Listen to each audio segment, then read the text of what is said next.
মৰমৰ ছাত্ৰ ছাত্ৰীসকল, আজি মই তোমালোকৰ বাবে নতুন এটা ভিডিঅ' লৈ আহিছোঁ। ভিডিঅ'টো হ'ল class 2 subject English, chapter name picture observation. Let's look at the picture and talk. Say the names of few things you see in the picture.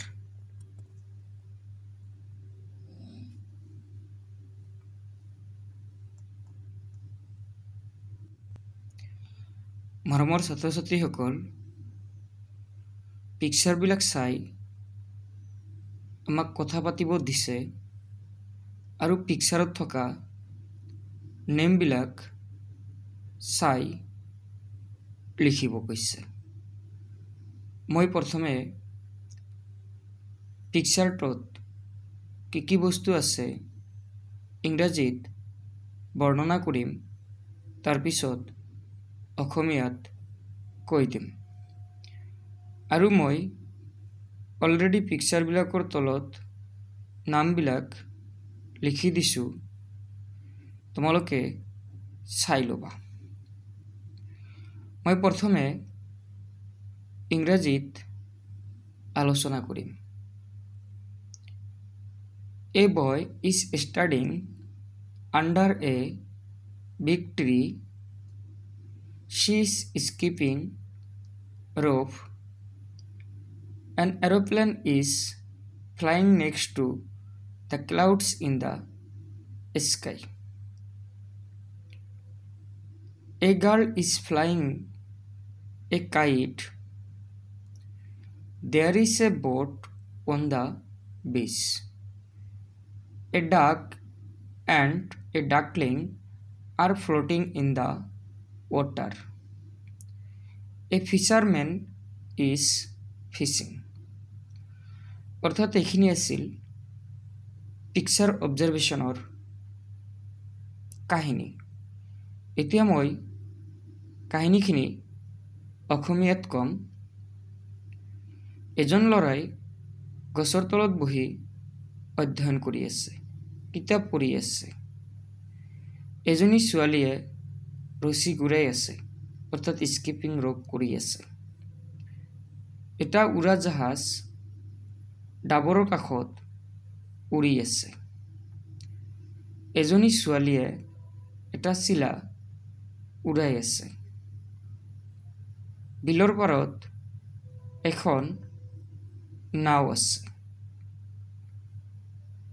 এটা মাতৃ হাঁহ আৰু এটা পোৱালি হাঁহ পানীত ভাহি আছে। এজন মাছমৰীয়াই মাছ মাৰি আছে। এইখিনি আছিল এই পিকচাৰ অবজাৰভেশ্যনৰ গল্প। আৰু মই অলৰেডি পিকচাৰবিলাকৰ তলে তলে নামবিলাক লিখি দিছোঁ।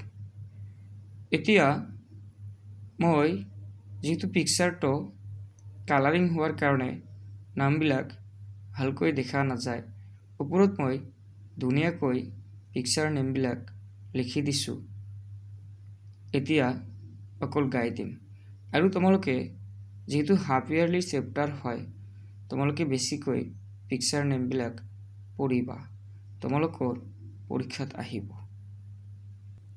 এতিয়া মই এই চেপ্টাৰত থকা পিকচাৰবিলাকৰ নাম ওপৰত ধুনীয়াকৈ লিখি দিছোঁ। এতিয়া অকল গাই দিম, তোমালোকে চেম ধৰণে নামবিলাক পঢ়িবা। এতিয়া 12টা বস্তু দিয়া আছে।